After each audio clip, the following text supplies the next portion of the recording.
Good evening, everybody. Good evening, and welcome to you all. We've arrived here in the great state of Indiana for the second ever GP4 OC Indianapolis 500 qualifying session. So many races we've done here in GP4, but this time we're on NR 2003 for the second time ever. I'm your commentator, or I should say one of the commentators for today, Robert Ionescu.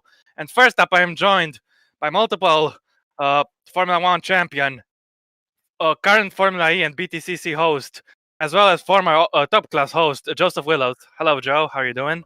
Hello, everybody. It's nice to be here for the second annual Indianapolis 500. Hopefully, it should be better than last year. Yeah, you might know me, guys, as a former OC driver and current DTM driver, but most importantly, I am the current GP2 commentator. And usually there is a driver I commentate over, but this time I'll be commentating with him, the second commentator for the day, and his first full-time commentating performance, I believe, Dennis Grafsos. Hello, Dennis. How are you doing? Hello, everyone. Doing great. Can you hear? Fantastic. We can hear you. Okay. Nice. So, are you guys excited for this session? I think it's gonna be a real treat. I'm definitely looking forward. Yeah, definitely looking forward to it. It was quite an exciting qualifying last season. Hopefully, it'll be just as exciting. Obviously, qualifying, we've got two sessions for anybody who needs a reminder last season. 1 hour for this session, Q1, and then we have the Fast 9 for Q2. So you've approximately got about an hour and 30 moments of action on track. Yep, that's right. You don't have to worry about any sort of bump day, though. Everyone who's registered for this event will be starting it. Just like in the real life Indy 500 we had this year, there was no bump day, so all good. Yeah. So, yeah, that's fantastic. Anyways, and just like the real life Indy 500, it's not being held in the month of May this year. Yeah. It's held in November and December. Obviously, today's the last day of November. Tomorrow will be the first day of December. So, and we're nearing the end of 2020. Get started, I would like to dedicate today to one of our dear friends who lost his life 6 months ago exactly, Nicolas Pascali. He passed away from coronavirus 6 months ago. I'm sorry, and we've missed him very, very much ever since. And I hope all of us in the commentary booth and on the race and on the virtual racetrack can make him smile up there in the heavens today. We miss you, Nicolas. We really do. Yep. Still to this day, we miss him. So rest in peace, Nicolas, and hope you're watching this race wherever you are. But anyway, the qualifying session is underway, and the first on track is Michael Moccio for the Schmidt-Peterson Racing team. Yep, the number 5, the Brit, first one to go out in the Hoosier state. Yep, so he's going out onto the racetrack, an hour-long session. While we're at it, we might as well go through the driver lineup for anybody who needs a reminding, who didn't see the driver lineup video, or even the trailer, which had all 42 drivers on it. We've obviously got 42 drivers this season. We had 41 last season, but it's been bumped up by 1 this season. So the drivers, we have Andretti Autosport, not to be confused with Andretti Autosport, Andretti Autosport, which will be piloted by Jorge Caranti. Over at AB4 Enterprises, we have Will Parrish and Gabriel Quintino. At Foyt with Bird, Holliger and Bellardi, we have David Kupok, so another Foyt entry. Then we have 5 Andretti Autosport entries, which are David Greenwood, Fonchanek Keoshane, Gabriel Gomez, Daniel Adventure and Isaac Pashere. Andretti Herta Autosport with Kerb Agajani, I think that's how you pronounce it. It is Bent Valdinger. Okay, well, it's Bent Valdinger piloting that car. Over at Carlin, one of the new entries for the Indy 500 this year. Obviously, you'll know them very well from GP2, but they're here for the Indy 500. They have Michael Clark in the car and Alessandro Febi. Over at Chip Ganassi Racing, we have George Roque and Mohamed Razan. Over at Dale Coyne Racing, it's Joe Pedro Kirby and Etienne Jones. 2 other Dale Coyne Racing entries include the one with DBA Tom Burns Racing. They are Nicholas Zorbach, and then the other one with Vassar Sullivan, which is Ruslan Proxiuk. Dreo and Ray Bone Racing have Adam Wolf, the defending Indy 500 winner from last season, looking to defend the crown this season, and somebody who is returning to the GP4 OC fraternity in the form of Irishman Sean Grant, last seen in 2014 in DTM, but he is also a former top class driver for Marussia. Then we have do the rest, Joe. You can. All right. So next we have for Ed Carpenter Racing, the man who led for so much last season and ended up finishing second, the Welshman, Jamie Griffiths, and he is joined by the only Japanese driver on this grid, Hento Shinonome, and alongside them, the number 21 of Lorenzo Tomaselli. Harding Racing has Franco Gamba driving for them, the number 88. There's Horizon Autosport with Renault, have the service of Evan Byrne. Punkos Racing in the 032 car is driven by Laura Chung. McLaren Racing with Cancer Research UK, once again, just like last season, number 45 of Oliver Glazebrook. Meyer Shank Racing with Schmidt Pearson, as Thanos Vodrukas driving, the former GP2 driver. OCA Racing will have Franco Lopez, the number 72. Rachel Letterman Lanigan Racing has Samet Ozkan and Rahul Patel, numbers 15 and 30. Red Bull Racing will have Enes Parachki, their Toro Rosso driver. The Encampado will be driving the Saihara Racing. Schmidt Pearson Motorsports will have Michael Mocho and Chuck McCarthy, number 5 and number 6. SPM AFS Racing will have Victor Boba, number 7, and the British driver. Scuderia Corsa with RLL will have Mateusz Sturvik, the number 64. Scuderia Ferrari Willows will, of course, have Joseph Willows, the number 97. And finally, Team Penske will have 4 drivers. Those are the former Williams teammates from 2014, Roman Quagg and Will Nettler, number 1 and number 3 from 2014 and 15, I should say. No, just 14. And they'll be joined by Jared Fosbury in the number 12 and Juan Mingui in the number 22. Those are all the drivers for this event. Indeed, as we are currently viewing right now, Jamie Griffiths in the number 13, the Danica Patrick car. Currently at the top at the moment is the 064 of, I believe, if I can get it up. I don't think it's a number on the registration. I think it's one of the... It's not Griffith. Oh, Griffiths, he's the number 13 car. He's currently lying P2 at the moment. Number 12 currently lies in P3. That is, of course, if I can look on there, it's Jared Fosbury who currently lies P3 for the Team Penske car. And I believe Turvik is the one fastest at the moment in the 64. 064. Yes, it is. It is Matthijs Turvik for the Scuderia Corsa with Rahul Lanigan, or Letterman Lanigan. So that's the guy who's currently top at the present time. As we're looking at him right now. Going side by side with that Scott Dixon car, the famous blue and orange. That's driven by George Roke, of course, the number 9 car, as they make their way through the last 2 turns on the track. And currently you can see the top 8 at the moment. Obviously, you can only see the numbers at the moment, not the drivers, but we will do our best to tell you what the drivers are. We do have the list, as we've mentioned, right in front of us. I'm not sure if Dennis has it, but me and Rob definitely do, that's for sure. George Roke, we are now looking at... There's 4 cars currently in this draft, it must be said. Now, one of the things that was very interesting from last season, that we didn't have a pace car. Hopefully, we get a pace car this time around this season, as we've got a little bit of tyre smoke going on. As that's Adam Wolf.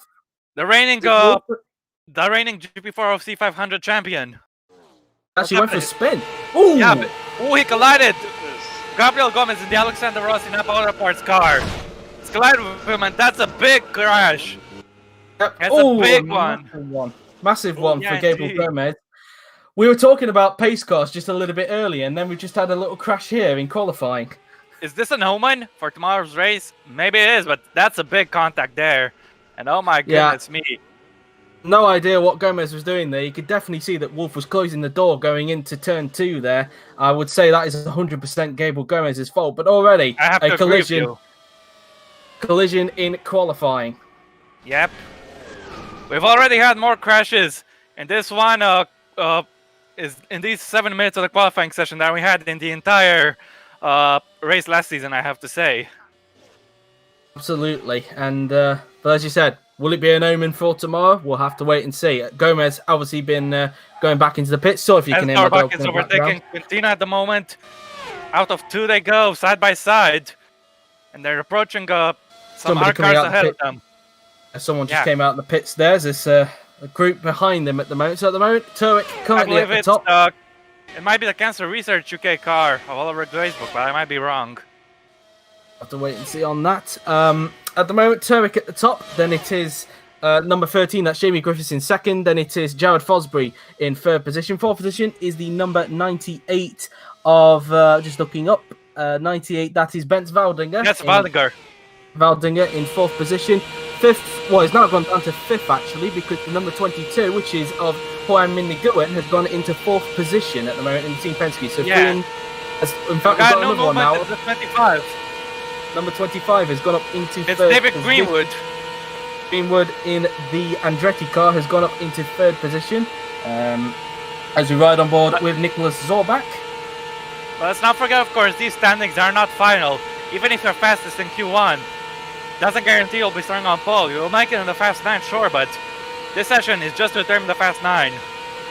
Yep, and basically who will start from 10th to 42nd, basically. So Yep. we're looking at Zorbach, who currently lies in 9th position. He's the head of the number 3 car, which is, of course, Will Neller, the 2017 Top Class champion.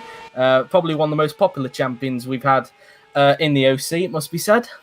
Yeah, he missed many chances at the title, but in 2017 he finally got it on his last OC race. And what a way to go out to retire at the top of your game. And Will Neller, a very well-deserving champion indeed. And now he's back in the 500. Yep, currently racing in DTM at the moment with, ironically, a Mercedes team which has Petronas on it. I wonder why. But anywho, this group has now become 5 cars now, I've noticed now, because it was a group of 4, now it's become a group of 5. So this might get a little bit interesting. The blue car ahead of them just eking out a little bit in front, but he's being cut up by Evan Byrne, the 64. Yeah, well, listed as 65 on the Wikipedia, but it is 64 on here. Very nice livery for Evan. Obviously, this is his custom team, named after his FF1M team, I must add, the Horizon Autosport with Renault. Renault, of course, referring to the team he drives for in the top class, as they make their way down the straight. He's currently 34th. All these group of cars are going to cross the line. Any of them going to gain places? Well, the number 17 doesn't. That's, of course, Nicholas Zorbach. No positions gained for him there. Yeah, missed out on an improvement there. You can see in the top right of your screens. While Turek's been knocked off the top, we just missed that from the number 23 car. That, of course, being, if I just look on the screen, on my thingamajig, it's I had to think of a word there for a minute. The number 23 car is Michael Clark. He's actually gone to the top of the timing sheets at this point in time in the Carlin. Yeah. So the reigning Formula E champion. Some of them going into the pits there, as you just saw there, before anybody thought that was a crash. It wasn't. 2 cars are going into the pits. But at the moment, Michael Clark is currently at the top of the timing sheets. All of them currently in packs at the moment, which is very interesting. Clearly, the slipstream having a big effect in qualifying. Yeah, quite rightly so. But you have to be careful because if you stay too much behind them, they'll just slow you down. You're going to have to make a move and that can cost you. Of course, you could involve yourself in a crash, as we saw with Wolf and Gomez. We've got a new guy at the top. That is, of course, Michael Mocho's teammate, which is Chuck McCarthy. He's gone to the top. Yeah, the number 6 driver. Chuck McCarthy has gone to the top. 222 miles an hour, 0.299. So close to extra 0.3. I believe he's in the Robert Wickens car from memory, so he'll be in like a reddish Schmidt-Peterson car. So we're looking at Etienne Jones now. He just beat his personal best. Can he do it again? No, he can't. He's almost a mile per hour off on his average lap speed. Currently lying in 23rd at the moment, as Gabriel Gomez is back into the pits back on track, I should say, after his little crash earlier with Adam Wolf, which you can see the tyre marks coming out of turn 2, if you're wondering.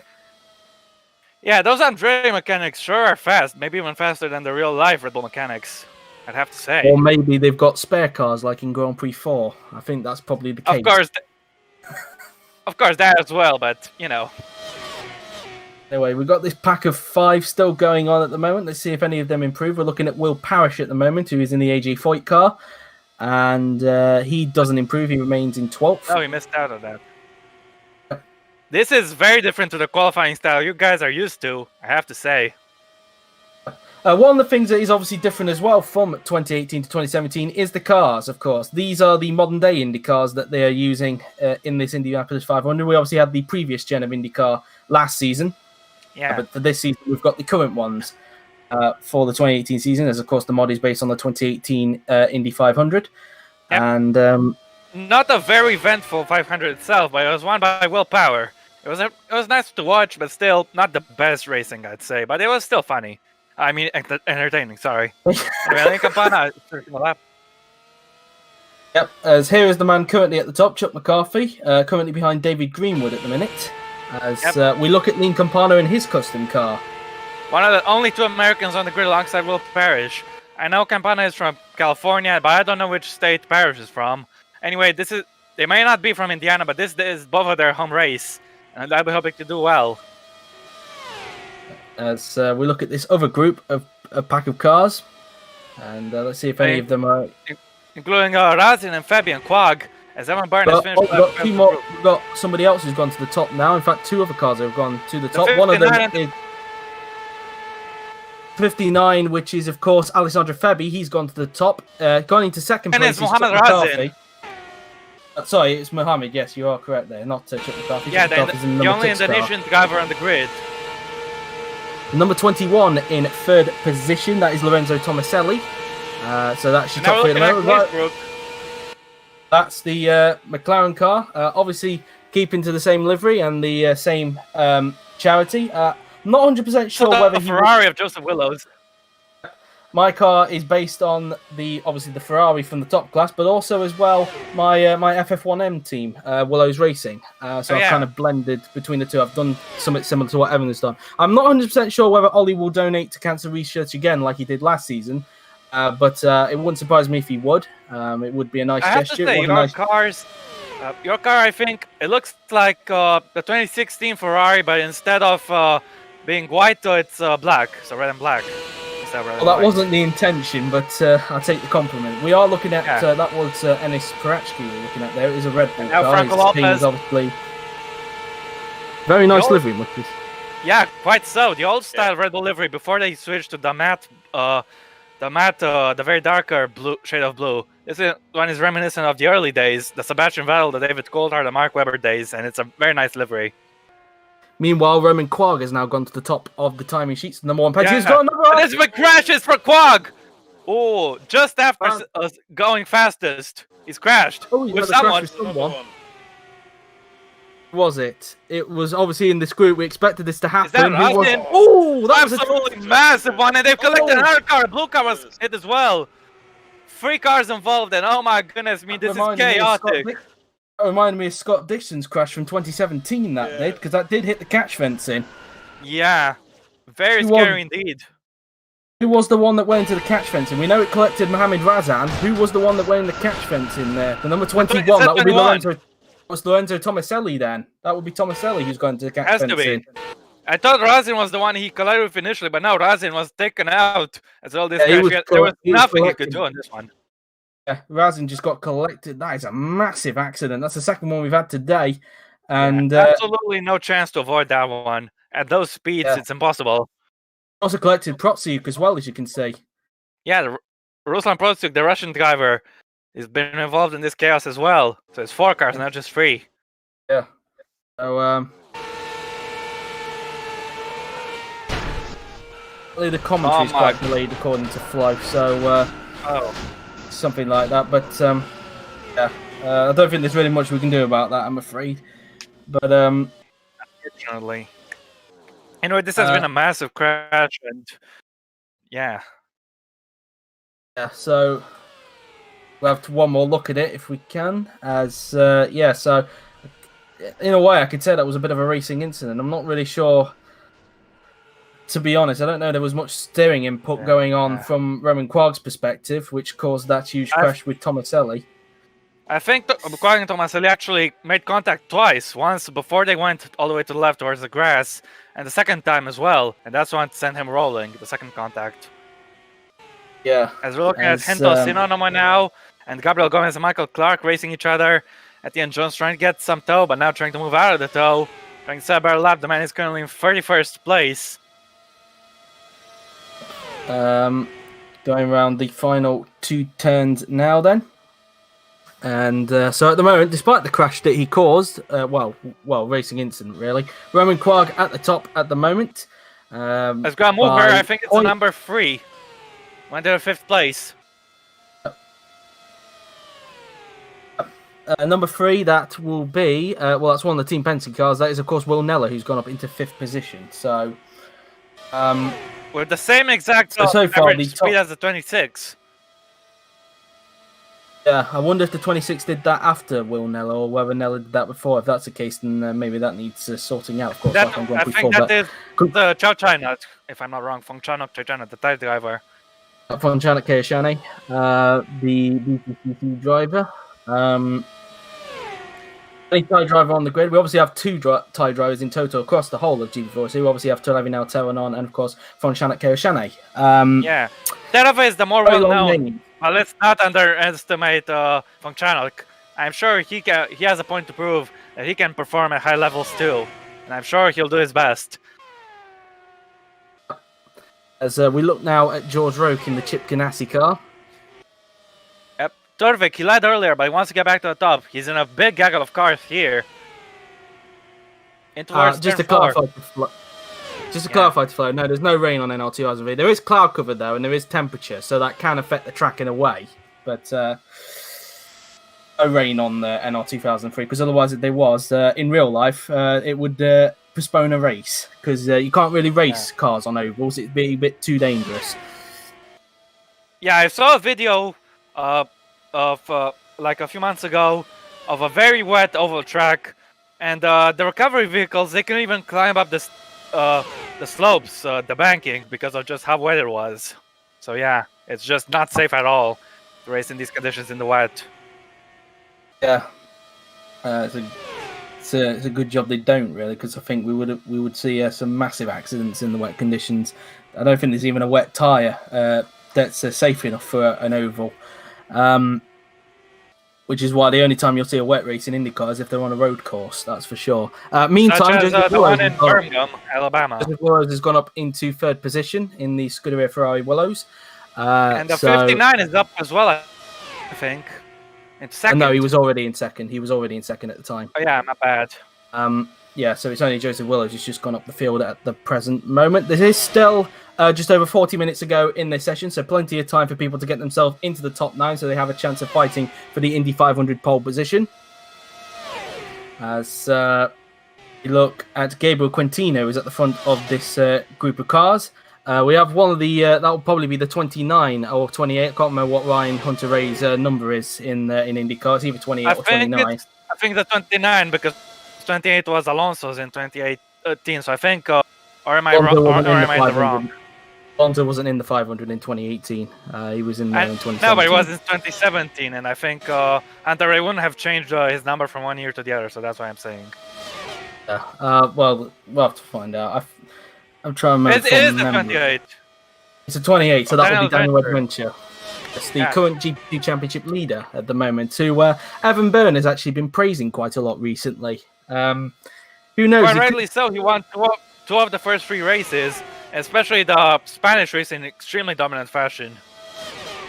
Exactly. I think even Evan has touted him to possibly get a top class seat in the future. So we'll have to wait and see on that. As we're right on board with David Cupot right now in the number 33. That is obviously one of the AJ Foyt cars, but with Bird, Hollinger and Bilardi. As we look at the current top class championship leader, Franco Lopez, who's only down in 34 for the moment in his own custom team. He's right to overtake Enes Parachki in the Red Bull Racing. Yep. Parachki, of course, the Toro Rosso driver in the top class, so it made sense for him to go with a Red Bull Racing themed livery. Yeah. Obviously, there were no extra teams this time by. Every other random livery that you see, they are custom teams made by people who made custom liveries. Either they got somebody to do a custom livery for them, or they made it themselves. I would like to say this is not the first time that Lopez has been battling a Red Bull, but someone went out, overtook Quag, number 64. That would be Turwick. That'll be Turwick who's gone to the top. He's back in the lead, just like I said he might want. Lord Chang failed to blow her lap, very close to contact there. Lopez, but she's overtaken him. And through Cupot as well. But clearly, Slipstream obviously being a big feature around here in Indianapolis, that's probably going to be the thing that's going to get you into the top 9. Improved even further, 222.888 miles per hour. Yeah. Meanwhile, the number 60 has gone up into third position. That'll be Thanos Fujiukas, the Ferrari test driver, who's gone into third position. Number 17, that is of course Nicolas Zorbach. Nicolas Zorbach. I think he finished in the top 5 last season. I think he finished 4th, yeah, if I'm not wrong. Ironically, that's the same position at the moment. So we had obviously Yuri talked to us before the commentary. It'd be very interesting to see if any of the top 5 from last season can actually get into the top 5. Of course, providing they sign up, of course, the top 5 get basically an automatic ticket really to next season's Indy 500. So. Yep. Also, everyone with a custom livery gets a ticket, and then the rest of the seats are... Well, not really a ticket, but like a bit of an advantage in the draw, basically. Not really a ticket. Yeah, I know. I know what you mean. So... As now Lopez is finishing another lap, using all the slipstream. Still in 36 He didn't improve at the this moment. time. Still remains Yeah. in 36th position. 2.2 mile per hour off his personal best at the moment. For anybody who's unfamiliar with IndyCar racing, with Indy 500, it's not measured with lap time. It's measured by the speed that you're doing. This is exclusively for the ovals. On the road courses and on the street circuits, they just do lap We and got there's a big another one. crash. A smoke. I don't know if that was a crash. I don't see anybody. Has to Looks be like it's- something, or at least. It might be just a spin of some sort. I'm not sure. Might be from this You're group, gonna have actually, to we're find looking out. at right now. Oh, there's a car over there, look. No, it's Gamba. It's a Bobo. Gamba is Bobo. My bad. It's Bobo I in think it might be a trouble. Bobo. I think it might be a Bobo. It was pointing at his name there. We'll have a look. I think it's that- There it is. he has Oh, an there was engine contact failure. there. Oh, it was contact from someone, look. You can just see. Oh, it my was God, Rogue, George Roke actually. in the wall. It was actually George Rogue. Went in the wall. So there was a big crash. Oh my Oh. God. Absolutely Three massive cars. contact It was three there. cars. It was three cars look at involved. that. Yeah. It's actually, Roke On top of the wall. went on It was actually top with of his the teammate, catch I fence think. entirely. I think that was his teammate he Yeah. caught.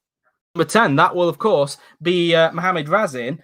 And the other one, we suspect It's Evan Byrne. It's Evan Byrne. It's Evan Byrne in the horizon. So, It wasn't a Bobo, it was burned. so both Chip Razin once Ganassis again involved in the crash. so both Chip Ganassis and the horizon involved in that one. Can we take a look at it? Because I think Roke hit Razin and then pushed him into burn. And that's what happened. It looked like there was a bit of a pinch in the middle there. Yeah. So that's the third accident we've had in qualifying today. Quite common in the Indy 500. Yeah, So, Razin went very slowly, I think, towards that corner. And that caught George Roke distracted, I guess, caught him off guard. Razin managed to keep going, but the others, massive crash for them. Oh, he just came out of the pit. Yeah. That's why he was going slow. That's unlucky, that is. That is very unlucky. Yeah. So maybe it was all Razin's fault that was then. He should have really so. stayed to the inside, especially with this pack of cars coming up. But then again, he Yeah. kind of stayed to his line there, so I'm not sure how you would deem that. I think it's just unlucky for all of them. The one person I can guarantee has no blame in this is Evan Byrne, because he was just minding his own business and then he got collected and taken out.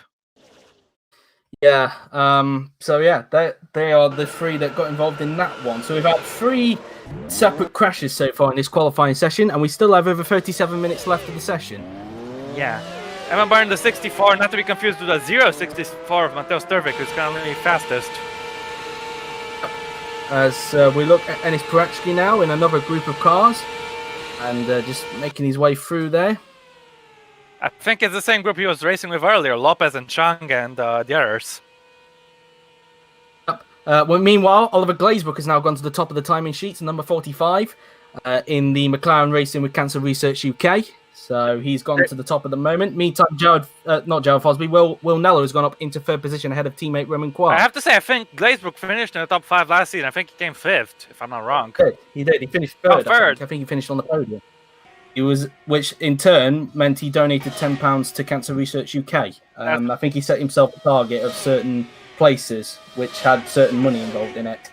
Yeah, he did. It was a very generous gesture, as we got a car coming out of the pit lane. As, he's moving. hopefully, it's Razan again, but luckily he doesn't cause a collision. Yeah, this third time's the charm, and he doesn't get involved in any mess there. But he will be in the traffic. But there we are. Yeah, he has to use this slipstream and get up to speed, because usually you're not going to be able to set your best lap on the first try, unlike in Formula 1. You have to keep building up speed and then nail the perfect lap. And of course, having some good tow will help you out quite a lot. Yeah, as we look at David Kupok, he was in the red AJ Foyt car. Another car coming out on the track. I believe that's Evan Byrne, I believe. Oh, I think it's Adventure. That's It's Ferrari. Ferrari. It's in the Andretti car, not to be confused with the Andretti, the Andretti car. Did he name it like that deliberately? Funny. I think so, yes. That's how it was put in the sign-up video. So my teammate in DTM, surely being a trickster over here, but he'll be hoping for a good session. that's for sure. As they make their way through the left-hander, that's for actually going around the outside of one of the cars, and there is Lopez trying to get involved in the very close there. Has been branded his team as the OCA Racing team. Yeah. presume OCA is an Argentinian company. I don't know what they do, but yeah, it is an Argentinian company. It's got Razin joining this train as well, finally. We might have... almost that was contact close. there between That Clark was and the car in front of close. him. Yeah, big shape there. Lap compromise, but he'll be lucky. I think there was a little contact, just a little bit. There was, yeah. Was the Youngcos car. That would be Loa Chung he made contact with. Yeah, I think so. And number Racing. So 032 of Loa Chung there and Michael Clark getting very close together there. Yeah. So Bunkos Racing's greatest achievement, I'd say, or most memorable achievement, is in 2018, where their driver Kyle Kaiser bumped out Fernando Alonso of the. That was last 2019. Year, sorry, not 2018. My bad. Yeah, but that was a good moment for them, given all the trouble that team had going into that race. So absolutely. But obviously, in the OC, everybody has a golden opportunity to win. There is no bias towards the bigger teams. Bigger teams in IndyCar, of course, being Penske, Chip Ganassi, and of course Andretti. Unless you want to put McLaren now in that conversation. Now, I'm not sure. What's going on here? Thought for a minute, from a distance, it was like he was digging up Lopez, but that was clearly my eyes playing tricks for me there, basically. Yeah, I guess so. What I wanted to say was the only advantage those bigger teams get is that they can field more drivers. That's pretty much it. But still, every driver has an individual chance. The same, anyone can win. Yeah, and also they have a bit of they also have a bit more knowledge with setup, a bit like in Formula 2, really, with the big teams. So yeah, so we got a car going out. It's a black car, driven by I'm not quite sure who. I'm trying to look at the number if I can. It's too difficult to see from this distance. Yeah. Anywho, as Clark trying to get underneath Lopez if he can, he's also got Caranti behind him. Caranti sent his best on his previous lap. 18th place. Can it go any better? No. Nope. Remains in 18th. Meantime, the number 88 has gone into second place. That car being, of course, Franco Gamba. He's gone up into second position. With the same exact time as Turvik, might I add. Yeah, so Turwick obviously set that time first, so it's clearly got a little bit of a GP4 system going on here. Yeah. And not 2003. So luckily, it's only to qualify in the Fast 9, so it won't really matter too much because he is in the top 9. But obviously, if this was the Fast 9, then maybe that would have to be sorted out. But yeah, quite so. Waited for Turvik.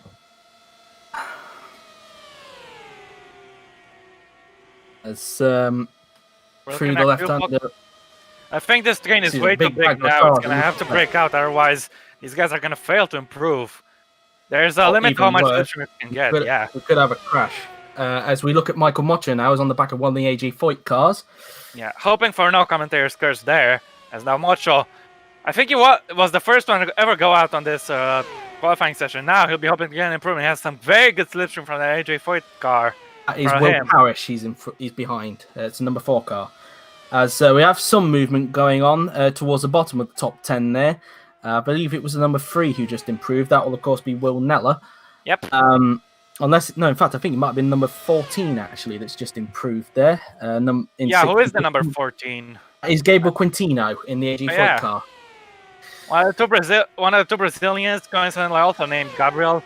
There's 3 Brazilians in this. We've got Joao Pedro Kirby in this race as well. We do. I forgot about him. I'm sorry. There's 3 Brazilians. 2 of the Brazilians are both Gabriel. Yeah, and one of them is, of course, Joao Pedro Kirby, or JP Kirby for short. So at the moment, Rahul Patel racing with Sandro Febi. Yep. So side by side they go. Here is Hoang Minh Nguyen, with the name spelt correctly, unlike in the driver announcement video, as we've discovered that Yui was in a little bit of a rush to make that video. So it's understandable.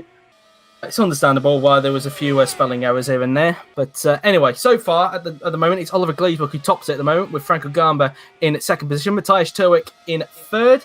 In fourth place is the number 18 of where is the number 18? Oh, it's one of the Dale coin cards. That's obviously Ruslan Protsiuk. In 5th position, number 63. That is, of course, where is the guy?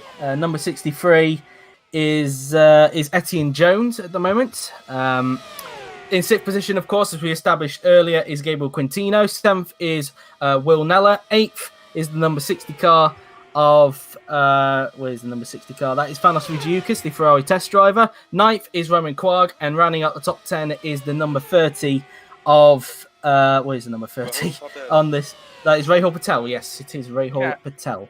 I just realized I can just use the Google search feature on the Wikia page to quickly find the number. So yeah, I'm gonna do that for now. That will get to them quicker. Actually, I think I might do that actually now. You beat me to the punch with that one. But now look at this. I thought you were doing it all along because you got them very quickly. Your eyes are better. No, it's because I've got them all on one screen. It's because I've got them all on one screen. Really, I've just basically minimised the Wikipedia page so I can have a look at them all in one go. Enough. As Tomaselli is finishing the run. And he didn't improve that time. Oh, did he actually? No, he didn't. No, he didn't. He's quite some way off. 0.7 off his. Meantime, we look at Turwick, who's currently in 3rd position. I think this train has broken down just a little bit. It has a bit, yes. So one of the cars is actually broken away from this pack at this point in time. So far, the ones going through into the Fast 9 at the moment will, of course, be Glazebrook, who was obviously in it last season. Franco Gamba, Matthias Turwick, the number 18 being, of course, I keep forgetting. That was, of course, Ruslan Protsiuk. Obviously, the number 63 being Etienne Jones. Then, of course, Gabriel Quintino, Will Neller. Number 60 being, of course, I had his name earlier. Because it's number 60. We'll get there in the end. And Roman Quag, the last one. I know some off by heart. Yeah. Thanos Fujiukas, and then, of course, Roman Quag. They're the ones currently in the Fast 9. And so we look at Benz Valding, who is just outside the top 10 at the moment. I feel you learn them as you go, pretty much. It's impossible to expect anyone to remember all the numbers first time, but hopefully we'll have a majority. Hopefully we'll have a majority of them dialed down before tomorrow's race, which will of course be on tomorrow at 5 p.m. GMT. Of course, it's not on a Wednesday as usual. I think Yuri's got some other commitments going on a Wednesday. I think my guess is it's probably because the race is on Tuesday at 5 p.m. tomorrow. My guess is what the gym has been moved to a Wednesday for a one-off. That's my guess. Given that usually he goes to the gym on a Tuesday, and he goes 6 days a week usually. Does Yuri? Anyway, Glazebrook got very close to 23 miles per hour as Torvik coming to pits. Yes, we said at the same time there. So I wonder if anyone can actually hit that 223 mark before the end of the session. Be very interesting. Hopefully we do. Because we are getting closer and closer to that point. Glazebrook just 1/20th of a mile an hour away from that 223. So very close indeed. Yeah. As we look at Evan Byrne now, then as he clipped the wall there at the exit of turn 3, he just made a little error there. Yeah, he did. Good eyes there, Joe. You caught him. And Evan Byrne, his lap is compromised, but he'll be thankful not to take any damage in this one. Yep, very lucky indeed. Obviously, we do see scrapes here and there in Indy, but sometimes they can end in consequence. And luckily, on Evan Byrne's occasion, he was very lucky that it didn't bend the suspension at all, even bend the wishbone. Yeah, most famously, I'd have to say, is in 2011 when I forgot exactly who it was. J.R. Hildebrand was leading, going to a final corner, lap 200. He hit the wall in the last corner. His car got across the line, but too slowly. And Dan Weldon, who sadly passed away later that year, he won the race. So his last ever 500, he got to win it. And his last ever win as well, is he didn't win another race afterwards. Can't believe it's 9 years since he passed away. Yeah, I think in the same month as Marco Simoncelli. Yeah, it was exactly a week between them. Yeah. Exactly a week. It was basically a dark couple of weeks for motorsport, that was. Absolutely. I have to agree with you there. I remember that as, how old would I have been in 2011? I'm 23 now, so if you take 9 off, I would have been, because it was in October, I would have been 14. Yeah. So I was still in secondary school at the time when that happened. Yeah, and I was 12 back then. It was a weird a weird couple of weeks. I can even remember because a week after Martin Simoncelli's death, it was Formula One at India, and I think there was a lot of fears that it was going to happen in F1, but thankfully it didn't. Yeah. I remember one memory I have from Marco Simoncelli is that I think not the only team, but the one team who went immediately, or not immediately, let's say, who paid tribute to Simoncelli at Sepang itself was Ferrari with Fernando Alonso and Felipe Massa. And when the next Malaysian GP came in 2012, a pretty hectic one, I might say, in the mixed conditions, it was Ferrari who got to win with Fernando Alonso, and a very nice tribute to Marco Simoncelli, I have to say. It was indeed. As we look at Will Parrish in the number 4 car, he's currently outside the top 10, so at the moment he won't be advancing into the Fast 9 at this point in time. It's in quite a lowly position, the American, 39th. Yep. There's still time to improve, 21 minutes and 21 seconds exactly. Off to last to be exact. Of course, for anybody who needs a reminder, of course, we now have 42 cars on this grid for this season, not 41 like we had last season. We actually bumped it up by 1 this season. So yeah, so an extra entry. As going down the straight, let's see if Parrish can improve. He's in the slipstream of, I believe, that's best last time, so I think very close though. 0.1 mile per hour off his personal best there. And this is definitely a productive run, as they're joined by, I believe that's Gomez. Yes, it is. Yes, the guy who had the crash with Adam Wolf earlier in the session. We've had a total of 3 crashes so far in this session. Hopefully, we keep it clean for the remainder of the session. Yeah, Gabriel Gomez, the current DTM champion, the reigning DTM champion, and the former GP2 runner-up in 2015.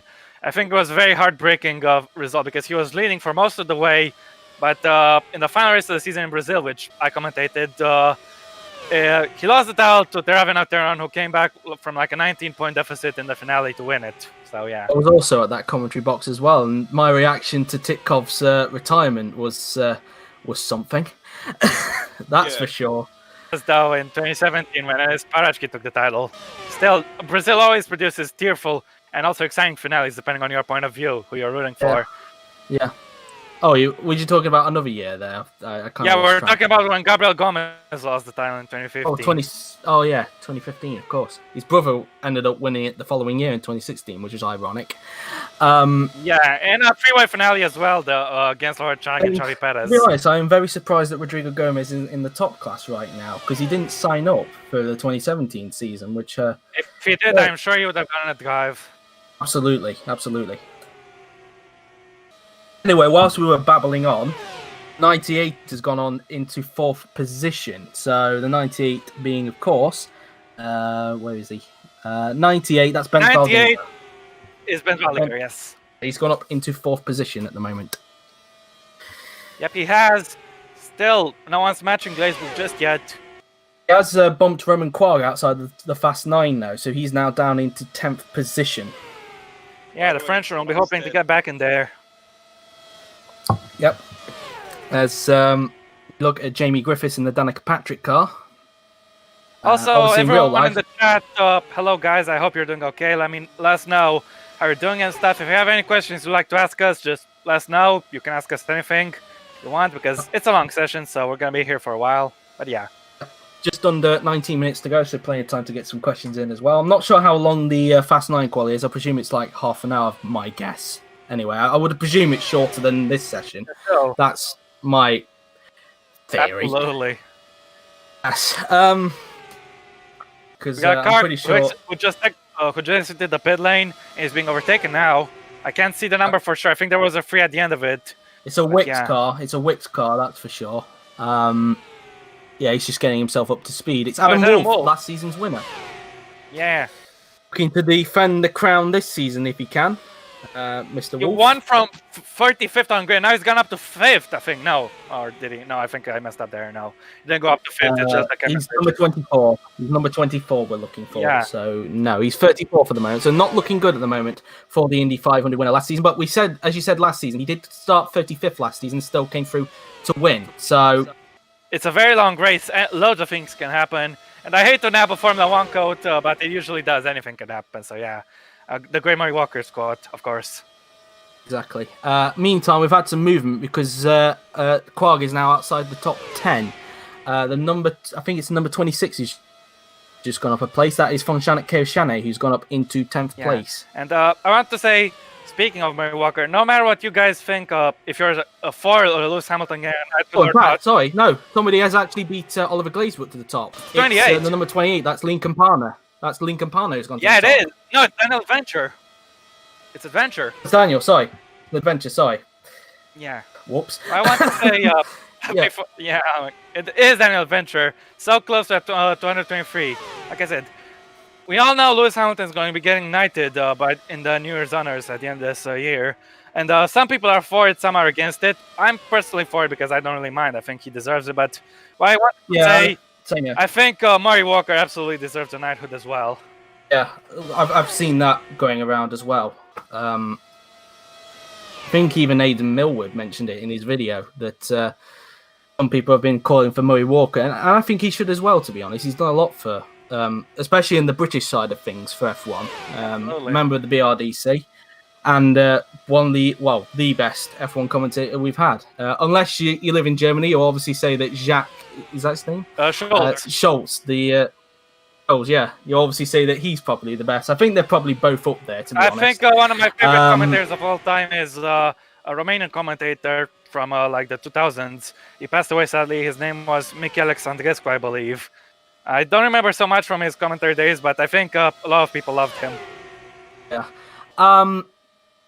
So we've got just under 16 minutes to go in this session. Daniel Adventure currently at the top, the current GP2 Championship leader. And, as we're looking at George Rowe finishing a lap, getting some good dough in here. And he's still 32nd at the moment. Way off his best at the moment. 2 miles per hour off. His previous lap was an extra mile per hour slower, it said on his last lap just before he crossed the line. Maybe he's just... So at least he improved from his last run. Maybe he's just building up the speed at this point to possibly try and get improved. There's the guy who's currently at the top of the moment, Daniel Adventure. And someone else overtook Glazebrook, actually matched his lap time to 0.32. That is Laura Chung, who's gone into second place. Yes. As meantime, we ride on board with Daniel Adventure. His best at the moment. We've not quite got to the 2.23 yet. Will he try and do it? And no, he is 0.8 mile per hour off his best at the moment. Now, obviously in this race, of course, we've obviously got, I believe it's, from memory, we've got 3 drivers who are looking to become the first double crown winners, as you will, because we don't have a Le Mans yet. Double crown winners. They've got 3 people in here who've won the Monaco Grand Prix. They have, of course, Will Neller, Joseph Willows, and Evan Byrne. Evan Byrne won the Monaco Grand Prix in 2011 for McLaren. Will Neller has won there 3 times. In fact, in 2010, 2016 and 2017, and Joseph Willows has won there once, quite luckily, in 2008, after a bit of an incident with Felix Sontag and Dmitry Surkov, with a handful of laps to go, it must be said. And speaking of the Monaco Grand Prix, I'm not sure if you guys watched the last race, I only watched parts of it, but Armar Ka carved his name into the history of Monaco OC winners. Of course, he's not racing here in the 500, but if he races in the future, he will have a shot at a double crown, of course. Know that Armar has been interested for the 2nd season in a row, though he did miss out on the draw, which is a bit of a shame. Hopefully, we do see his name in the future. Same with your name, of course, Rob. That's for sure. Yeah, that'd be fine. Meantime, we've got a new 223. We've got a 223 by far. Absolutely, it's the number 60. That is of Yes, the Ferrari test driver has gone to the top of the timing sheet. By half a mile per hour faster than everyone else. Absolutely incredible. How did he reach that speed? He has a tick in the Fast 9, absolutely sure. I don't see 10 other people being that. We've got 24 in the 23s. It's unbelievable. You did, Caesar. And plus, are you in any of the tiers, Caesar? Because I don't recall your name being in any of the 5 tiers. 24's gone up to 2nd. Yeah, just like I said. The 24. That is, the guy who won it last season. So Wolf has actually got his foot down. He was very. He showed he can perform in the race last season. Now he can perform in qualifying too, which is great news for him. Yep. Meantime, we look at Oliver Glazebrook, currently lying in 5th position. So out of the guys who finished in the top 5 last season, in fact, I'm going to have a quick check to see who was in the top 5 last season. I do know some of them, but let's see if I know any of them from memory. It was Wolf, Griffiths, Glazebrook, Zorbach, and I'm not sure who finished 5th, but yeah. I'm gonna double check actually. All right. Let's have a look. Race results. Here we go. It was Wolf, Griffiths, Glazebrook, Zorbach, and Lopez. There's the other Frank one. Lopez. And so far, out of all of them, we've got Glazebrook who's in the Zorbach and top. Lopez, we got them racing each other right here. Lopez, who's not in the Fast 9 at the moment, he'll be looking to improve. We're just on the 12 minutes left, and he didn't improve. He remains 31st at this point in time. Yeah. Well, I want to say, speaking of the Triple Crown earlier, since you mentioned it, obviously we're not going to be able to have a 24-hour Le Mans to complete, but maybe we could have a 2.4-hour Le Mans sometime in the future. I don't know. There has been talk about it, of course. I think Yuri has said that if he can get another game to work, which does have it, then perhaps we could have it in the future. But that's if he can get it to work. Obviously not the full length.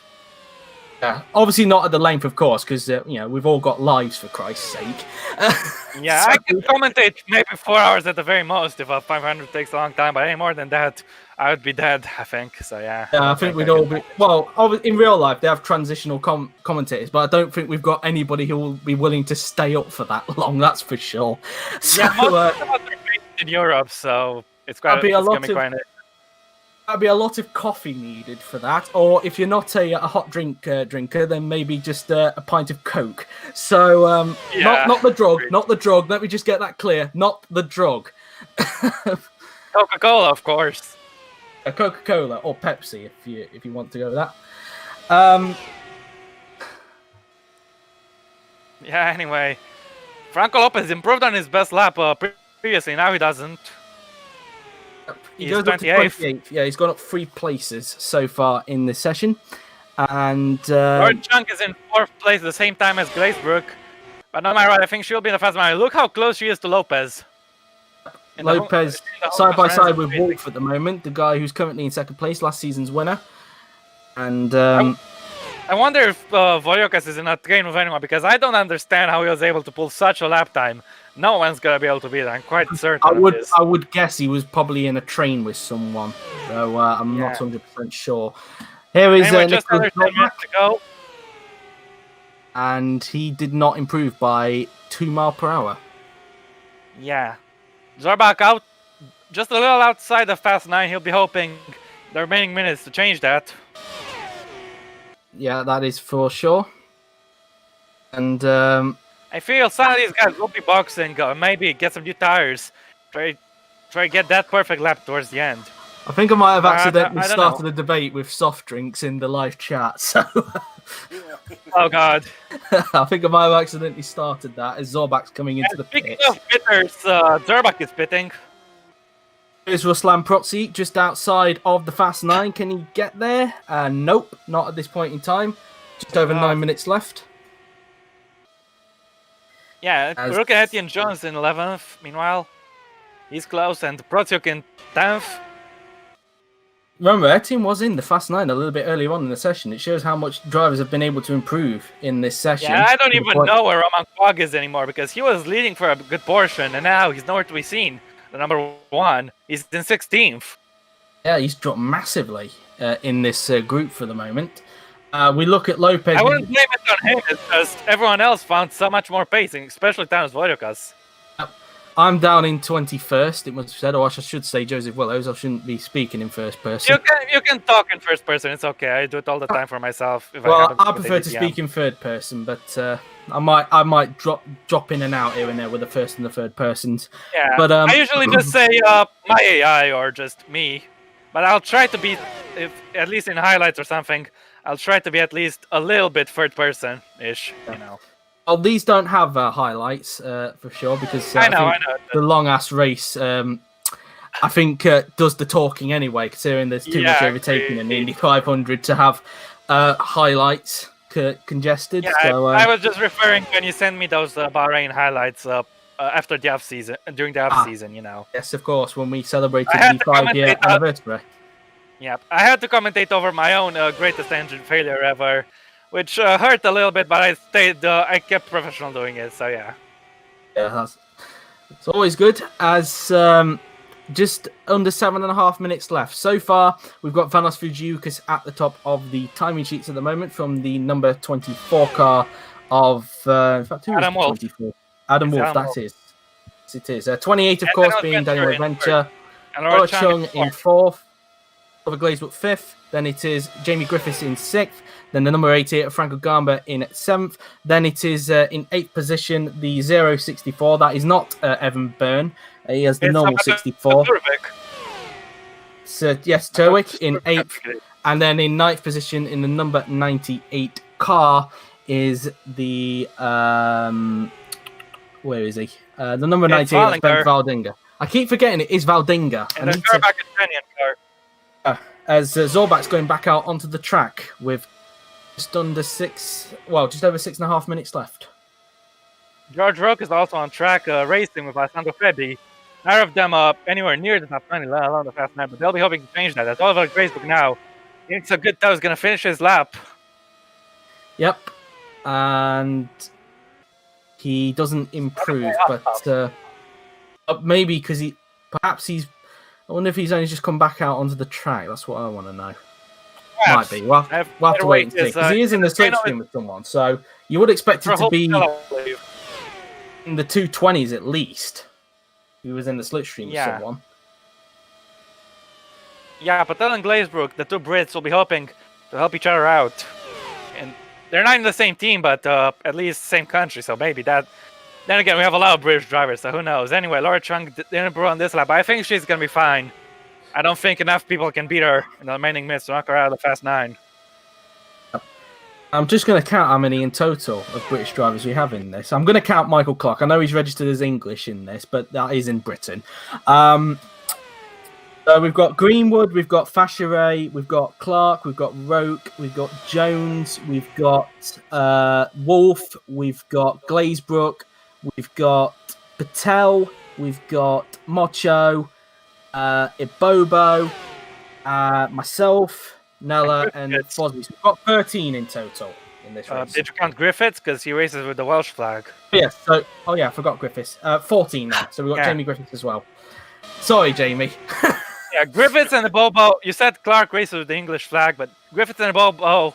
Patel and Ibobo. Rahul Patel has raced throughout his career with the English flag, with the Indian flag for Asian DTM races, but most often with the British flag. So yeah, he has Indian heritage, and I'm sure he is proud both of being of Indian heritage and being British. So yeah, British Indian. Same with Ibobo, really. Where he's British Nigerian, of course. Yeah.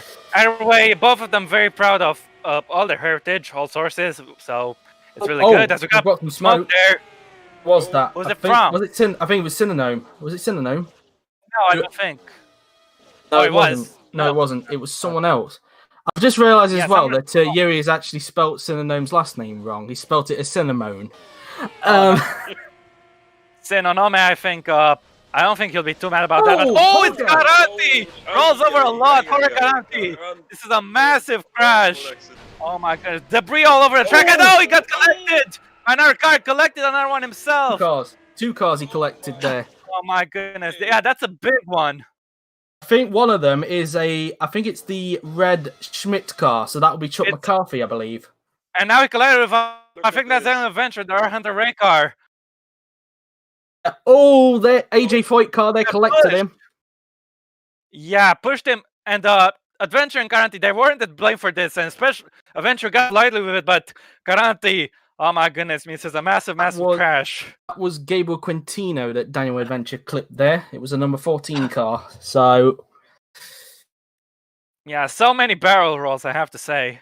And then he collected two cars. We believe one of them is Chuck McCarthy. The other one we're not 100% sure on. So I think it might be Adam Wolf, but I'm not sure. Oh, look, we've got the slow-mo, so we're able to slow it down to see what car it was. And it was... Oh, it was the other Schmidt. It was both of them. It was both Schmidt cars, Milcho and McCarthy. Oh my goodness. It's been quite a while since we had a crash in this session. Been a good couple of decades tons of minutes. So yeah, not decades of minutes, I'm sorry. But yeah, big crash there, and both SMP car, Schmidt Pearson racing cars are SPM. Taking big damage there. That wouldn't be comfortable in the car of Jorge Caranti, that's for sure. Yeah. Absolutely. Very uncomfortable there for the current DTM driver. And McCarthy, the former DTM driver and current GP2 driver, of course. Yep. Oh, McCarthy had nowhere to go.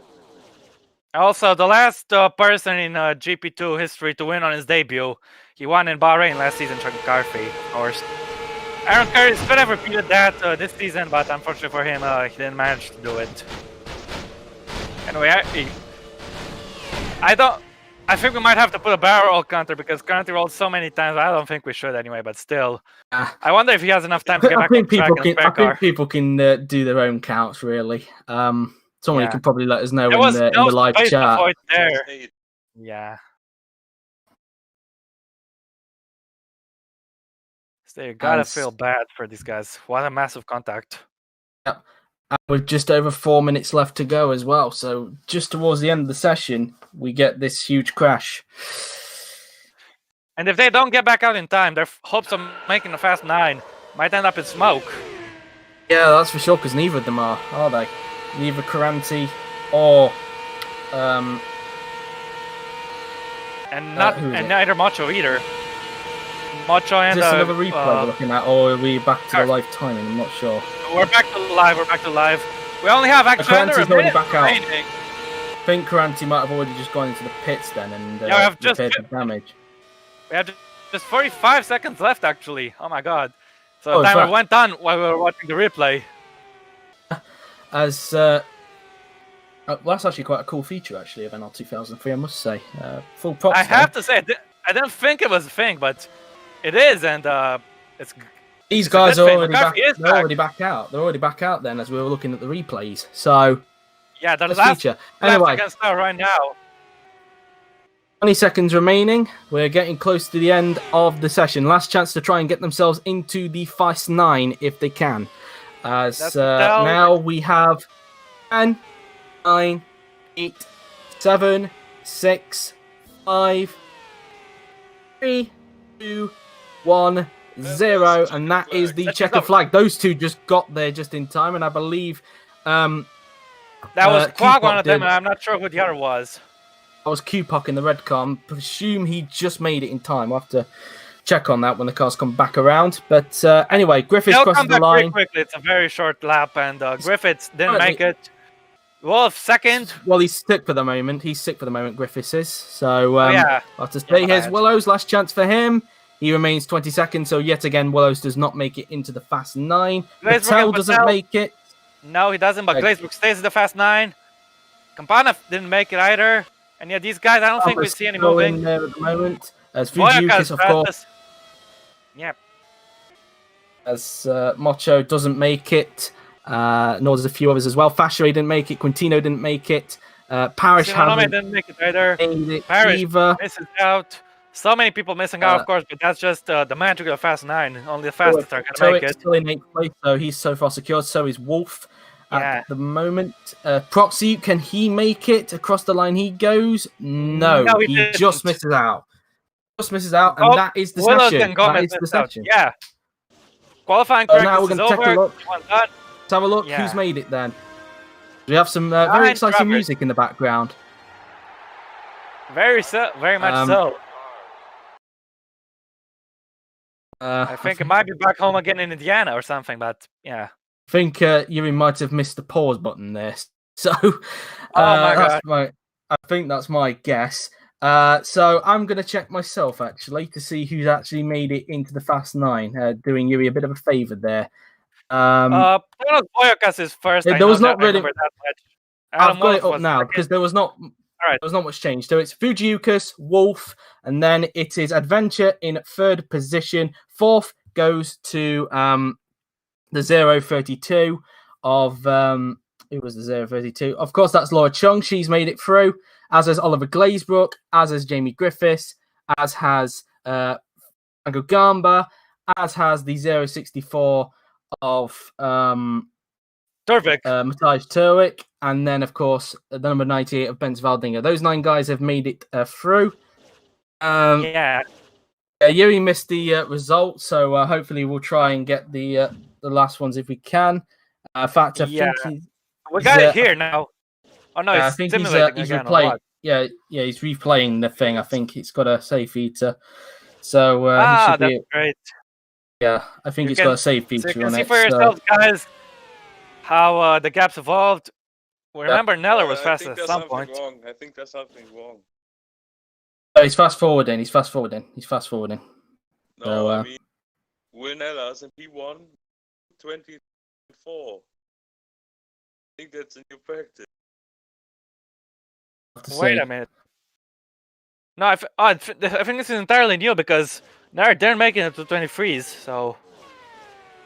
Yeah, only. Oh, we're muted. Oh no, we're not. No, we're not. I'm reading the wrong bloody thing. Oh man.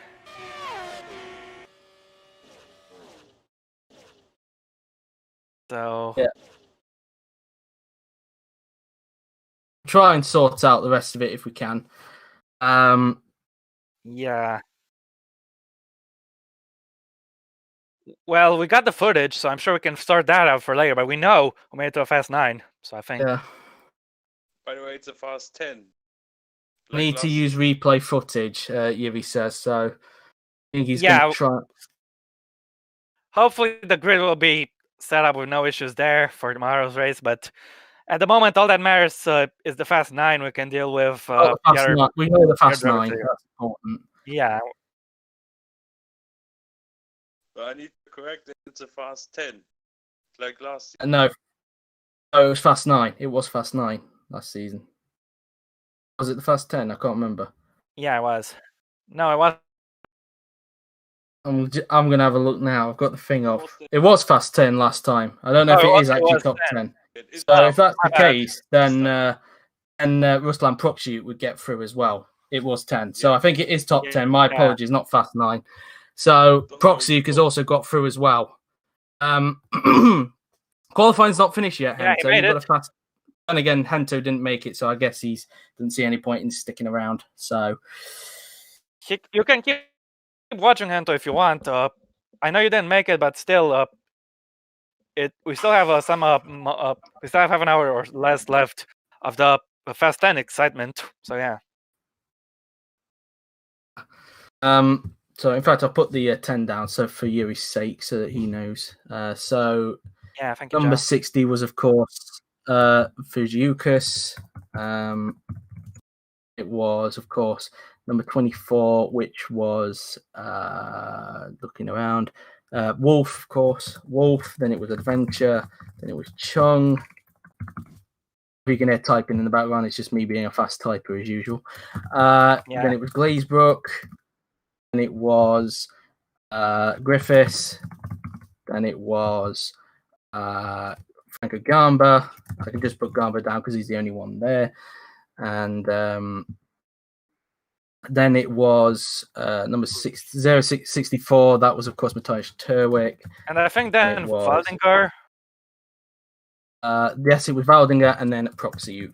So that's the top a lot of Europeans, but we have Laura Chung. I think the only Asian driver in this top 10. But yeah, I think the entire field besides her is European. So no Americans may.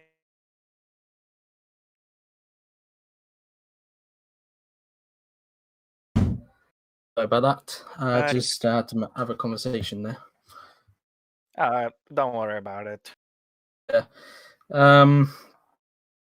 Just update us, Yuri, when you've got the rest of the 11th to 42nd positions.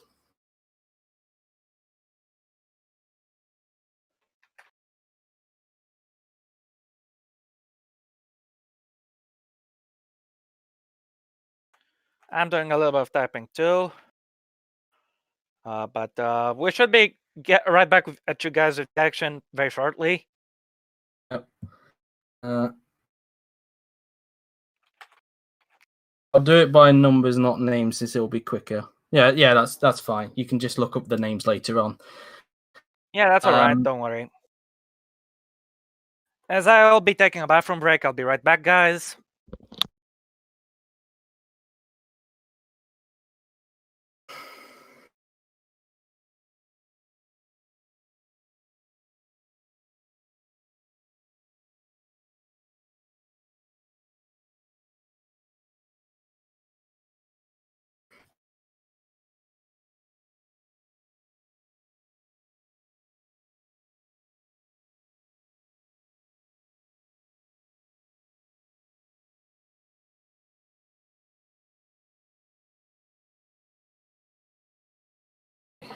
just a bit of an update from Newey there. He's got 45 minutes left before he goes to the gym, of course. So he's hoping to get it all done get all the results written down in about 20 minutes. If he can't, then we'll probably do Q2 a little bit later on when he gets back. So just a word there. Hopefully he'll get it all sorted out before the 20-minute thing expires. So that's that. That's the updates we've got so far. So we'll do Q2 in 20 minutes. So for now, talk amongst yourselves for the moment. Possibly get yourself a little as I have just returned. snack or so 20 minutes, we will get the Q2 underway. So just it should be fine. on it.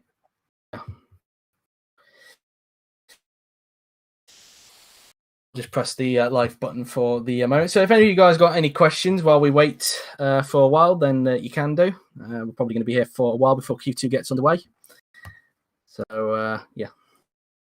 So it's your perfect chance, guys. You don't have to worry about what's happening on the screen. Just if you have anything you want to talk to us about, anything you want, feel free to ask, and we'll do our best to answer. Feel free to ask, and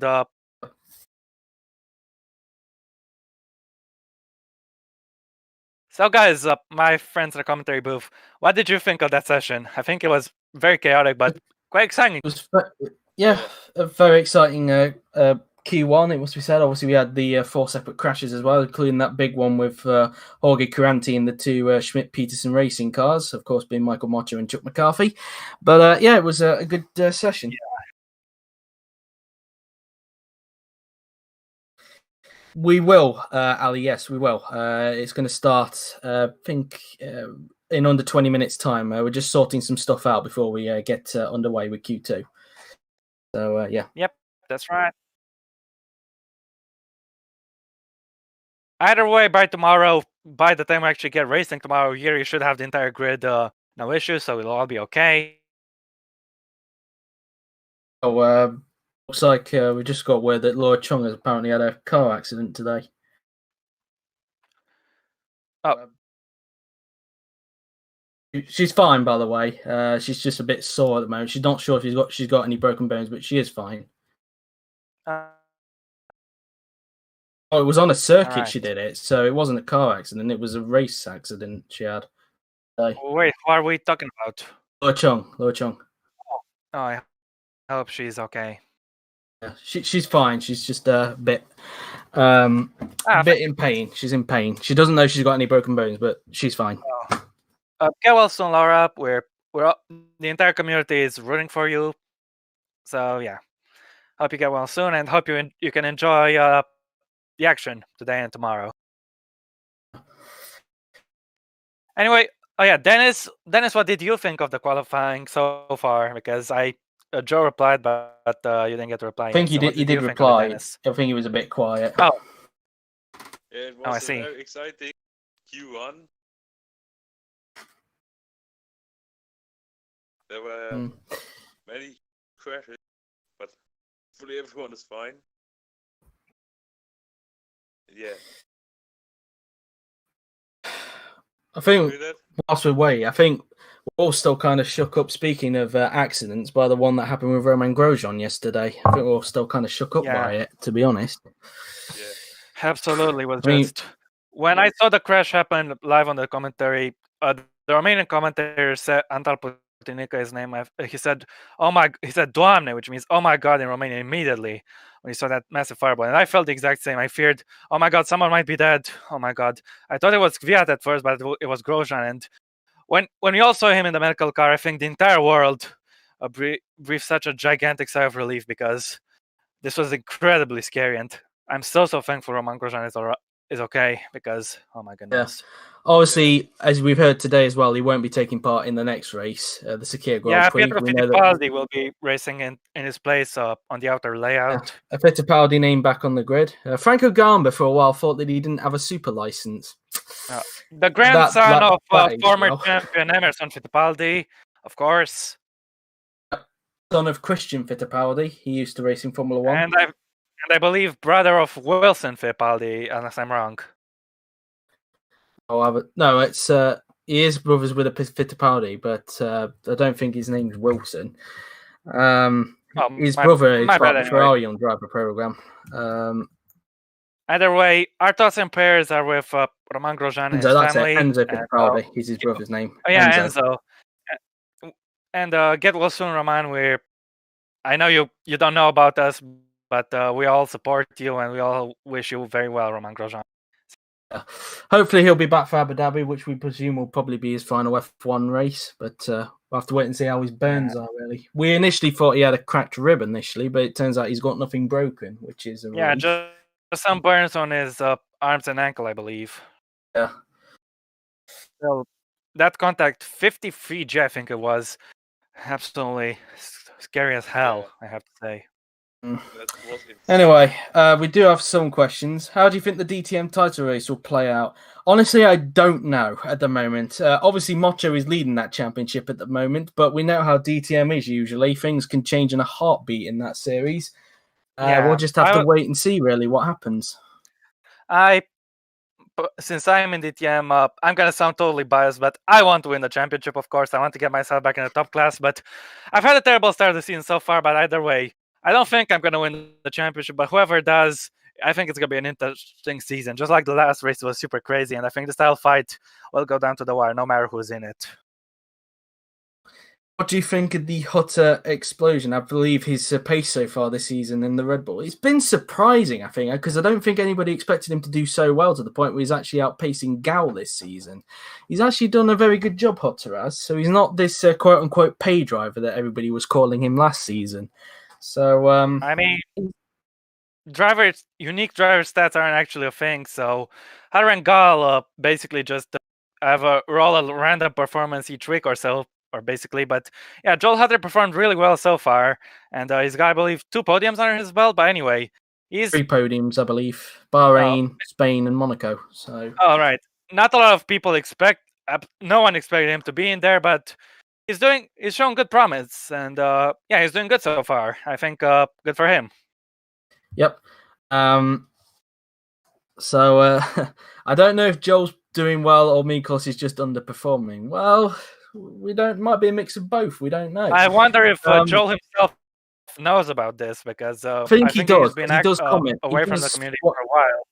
He does comment on the highlights. He did comment on his first podium in Bahrain, so I do believe he does watch. I think he only watches the highlights, which is fine and all. We know that Taravi is usually quite a quiet person in the chat. So we do have our quiet ones in this series, it must be said, who keep themselves to themselves. So, which is normal. That's totally okay. You don't have to be extroverted or anything like that. I'm an introvert and I understand how you feel, guys, or if you're just busy, it's all right. But as long as you're part of the community, it doesn't matter if you're talkative or quiet. We're all in this together, and the entire community is a family. Yeah. Any seats under threat? Well, I can't really comment because I'm part of the sign-up process. So, and I'm the one now totting up the stats for every race since Rick is not part of the sign-up process anymore. So, yeah. Who joined to replace Rick? Was it Franco, or it was Will Neller? It was Will Neller who replaced him. Yeah, it was Will. Well, my opinion is I really don't know. I think maybe one of the Force India seats might be in danger or something, but I think the top 3 teams are all secure unless some of the drivers have plans to move or something about. But I think it's still too early to call. We know there was this rumor going on that Miklos Gal might retire if Joe outpaces him. Whether he was actually that's true or not, or he was actually just pulling people's legs, I'm not sure. But anyway, question from Jamie: when does the final 9 thingy start? Well, I've discovered it's actually the Fast 10. I do apologise for that. That was the same last season. Yeah, but the Fast 10 have that the will same start. ring to it. But it should start very soon, so you don't have to worry about that. Sorry. Yuri sent us a message at 22, so we should expect it to start in 11 minutes. So at 5 o'clock, we should see it starting. That's for sure. I think he's trying to jot down as much as the the 11th to 42nd drivers as much as he can, really, because he kind of forgot to press the pause button so that he could take note of the results. So but luckily there is a little replay system for him to jot down the results. So that's that. I think Donald Trump may have taken over Yuri's NR 2003 and said, "Stop the count," and Yuri can actually look at the results. Yeah, well. Oh yes, he's actually got it all. He has 36 cars done. Is that from 11th to 42nd, or is that from 1st to 42nd? Because if anything, that's. He says the rest are kind of missing. All right, so he's not done from 11th to 42nd then. So he's done the top 36. So he just needs to find 6 more cars really to fill up the rest of the grid. I think so. I'm not really interested in the miles per hour. I can just find somewhere else to try and cover up the Wikipedia. Really, I can just leave that section out, unlike last season. Yeah. But as long as we get those final 6 sorted out, then we don't need to worry about the grid. So that's important. Yeah. Either way, we'll have time for that. 24 more hours until tomorrow's race, but for now, the Fast 9, 24 hours. 10, we 24 hours, in fact, because the race starts at 5 o'clock tomorrow, so a little bit later than what it was today. So, but out of the 38 now, so he's got 4 more to find. He's got 38 done, so he's just got 4 more to find. So out of the ones from last season who finished in the top 5 last season, Wolf, Glazebrook, Griffiths, and that it? That's it. Those 3 out of 5 who finished in the top 5 last season have made it into the Fast 10, as it were, as we're probably going to brand it. So, yeah, I think that's so. that. Who is the main rival of Clark? Well, somebody has branded that, haven't they, in the Discord? I'm not sure who it is who's branded it as that. Wait, what branding? Well, somebody says that we know that Michael Clark has a bit of a reputation of being the chat commentator, basically. But somebody has listed a rival for him. I'm not sure who it is, to be honest with you. I can't remember who it was, but maybe it's K-Fabo C News, or I don't know. Best YouTube chat in the OC. Well, out of the 5 tiers, I'm not sure really. I would probably say the top class one because we do kind of have a good chat in that. 39 now, so he's just got 3 more to find. Excellent. Yeah, because we obviously have 42 cars this season, not 41. We opted to 1. I'm not sure. I'm not sure who branded it. And to be honest, I wasn't really even paying attention to that. To be honest, the only thing I saw in that Discord was somebody was a rival. So that was that. As Rob just mentioned, there 40 now, so just 2 more to find, and then we can probably get Q2 underway a little bit earlier. He's got 8 minutes left to find them all. So at the moment, he is on target to get them all done before he has to go off to his regular gym session that he does. I guess he's got a gym session going on Wednesday. That's my guess. I guess the Wednesday and Tuesday one have switched as a one-off, basically, because usually when we have the top class on, Yuri has qualifying on at 4:30 because of his gym session. But given that the race is starting at 5 tomorrow, it makes me think that his gym session has been moved to a Wednesday as a one-off. So that's my theory, at least, anyway. I'm not 100% sure. But I'm presuming, given that Yuri hasn't said anything in the chat, I'm presuming that's correct. So that's that. Well, he's typing at the moment. I wonder if he's found the last 2. So let's see. Yes, I'm going to the gym on Wednesday. Yeah, I was correct. So 10 points to Gryffindor. So that's that. One missing. It's got 41 now, so we've just got 1 more to find. Yeah. What surprised you the most? Who surprised you the most this OC season across all tiers? Top class, I would have to say possibly Joe Hutter. I would say. Unless if we're going to exclude top class top team drivers. Probably out of all of them, maybe, well, I'd say Roland's been the big surprise for me, because I know the Force India was still in that little group with Haas and Renault in real life in 2018, but I didn't expect him to be fighting right at the top of the midfield of that group with Franco Gamba as well. Those two keeping each other very close together, it must be said. It must be said. I expect those two to hopefully be in a top team in the future, or maybe they could try and wait it out if they can to see really whether the fantasy car performances do a thing. In GP2, probably Adventure. I don't think a lot of people expected him to do as well as he's done so far. DTM, Rosetta Martinez has surprised me quite a lot at the moment, it must be said in that. FE, too early to say really who's a big surprise in that. And then in BTCC, probably Daniel Fraser. I didn't expect Toyota to get a victory in their first race, to be honest with you. We've got all 42 now. We've got all 42, so the shootout is going to begin very, very soon. While I answer the question, could you do what you asked and check for duplicates, please? Because I want to answer that question as well, you know.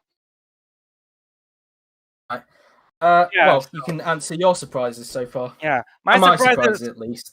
For the top class, I'd have to say probably Joel Hutter, most likely, because he's performed better than expected. For GP2, I'd have 2 in mind, really, or maybe 3 in mind. Max Skillen, but though he only performed the first race, but yeah, he is the outsider in this one. Aaron Curtis absolutely performed incredibly, and the biggest surprise, of course, Daniel Adventure. For DTM, I'd probably have to say Rosetta Martinez has done a very good job so far, yeah, I don't think I could say many other surprises in there.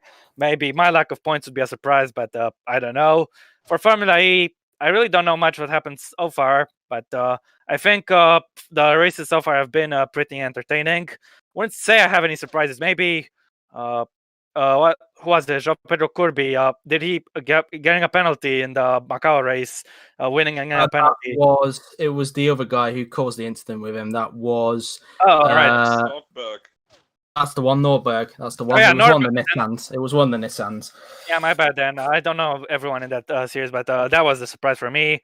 As for BTCC, unfortunately, I don't watch it that often, so I can't really say on that one. Share my opinion. So just say Fraser. Moving on. Joe, I think I'll do you a favor and I'll start watching BTCC some more if that's okay with you. Yeah. Well, it's up to you. I'm not forcing you, but yeah, I know. Anyway, for anybody who's wondering what the rest of the grid looks like, we've got it on this. We've got it in our chat right now as we wait for the top 10 shootout to begin. In 11th place is the number 63 of Etienne Jones. He will start 11th for tomorrow. 12th position will be Nicholas Zorbach. 13th is the number 7 car of Victor Ibobo. 14th is the number 14 of Gabriel Quintino. So ironically, 14th and number 14. In 15th place will be Will Neller for Team Penske. 16th is the number 26 of I think it's normal 26, so that'll be Jorge Caranti. 17th is Roman Quagg. 18th will be Isaac Fachiret. 19th it will be the number 30 car of Rahul Patel. In 20th is his teammate, ironically, of Samat Oskan. In 20th position, we have... Sorry, I've already said 20th. In 21st, ironically... 21. That's Lorenzo Tomaselli, ironically. Then it is Joseph Vallese who will start in 22nd. The number 59 will start in 23rd, which is... who is that? That is Alessandro Febi. In the number 25, he'll start 24th. Number 25, of course, being David Greenwood in the Andretti Autosport car. In 25th, we have that will be Evan Byrne, who will start in 25th. In 26th position is the 019. That will be a normal team car, number 019. And that is, of course, where is it? Joao Pedro Kirby. He will start in 26th position. In 27th position will be Franco Lopez. 28th is the number 16 of... where is he? Number 16. That is Parachki in the Red Bull Racing car. Yep. In 29th position will be Will Parrish in the AJ Foyt. 30th position. In fact, have I always said? No, I haven't. In 30th position in the number 19 car That is another one, isn't it? We've obviously said Anish Parachki will start in 28th. And we 30th already position. mentioned Robert Kirby, so I'm not quite sure who else it might be. It's either Robert Kirby or the other. In fact, I might have read that wrong, actually. Let me have a look. 16 is... The 019 was in 26th and the 19 was in 30th. Yeah. Okay. So that's that. Parachki is 18, isn't he? Not 16. Oh, he meant Parachki is number 16. So Parachki is in 28th. There's Parish in 29th. Then the number 19, we did mention Kirby a little earlier, but we believe that might be someone else, isn't it? Did we mention the number 19 a little earlier on, or am I being a bit stupid? Yeah, like I just told you earlier, a minute ago. The 019 was 26th and the 19 was 30th. Okay. Oh, Parachki is in P10 and not number 18, not Prochuk. Sorry, it's not Prochuk then. He's in 10th. My apologies there, Prochuk. You're not in the top 10. It's in fact Parachki who's in the top 10. So it's a hard pick for Ruslan. Is he in there? Or is he in there, actually? In fact, he's just changing it up, I think, is Yuri. So we will get underway. Just give us a chance. Parachki is 98. Wait, are you sure? Parachki... no, I thought Valdiger was 98. Valdiger is 98. He said he had the wrong car. Right. So Yuri's now confusing himself here. So Valding is number 98, as you can see, as we can see on the screen. You're not going to be able to see it because you've still got the timetable on your screen. So, so as we were saying before, we got stuck on the 30th. 19... And 31st is David Kupok. And we'll go from there. 31st is David Kupok. 22nd is Mohamed Razan. In 33rd in the 026, that will be Fongshanak Keoshane. In 34th in the number 12 car, that will be a Team Pensi car. That is of course Jared Fosbury. In 35th is the number 6 of Chuck McCarthy. In 36th is Michael Mocho. 37th is George Roke. 38th is Hoang Min Nguyen. 39th is the number 20 of where's the number 20? The number 20 car is Hento Synonome. In 40th is the number 66 of Sean Grant. That's Sean Grant. Sean Grant. That is Sean Grant in 40th on his return. 41st is the normal 32. That will be is that Lean Campana, I believe? Yeah, it has to be. It has to be, yeah. And in 42nd is the 27 car. That is the Andretti of Gabriel Gomez. So he's going to bring up the last row of the grid. So I presume it was... yeah. So I believe it is Proxyuk in the top 10, if I'm not mistaken. It is Proxyuk. Am I correct? I believe Parachki isn't in the top 10. Unlike what Yuri was saying there. Yeah, Ruslan is in the top 10. So I didn't say... Yes, Ruslan Prochuk is actually in the top 10. So the heartbreak turns back into normalcy because he made it. And it's had like 5 cars in game. Sorry, it was 3:30. It was 3:30. Well, not 4:30. So because it's a long ass qualifying session. Well, I guess you'll want to know where you start because is he in the top 10? No, he's not, is he? He's in the number 3 car. No, you're not. You start 15th tomorrow. Well, you start 15th. So you're ahead of you're 2 places ahead of one of your teammates, that of course being Roman Quarg. So that's where you start tomorrow, 15th. Not far off the front, so not too bad. Yeah, that's true. Let's begin the shootout at last. So we've rambled on for a bit. Let's get this shootout underway. Now then, we will get you on the screen right now. And so predictions, who's going to get the pole position? Well, I'd say each of the drivers has a 10% chance, but 15 minutes we're gonna have only, and it should be fun. Dennis, who do you think's going to get the pole? I don't know, to be honest.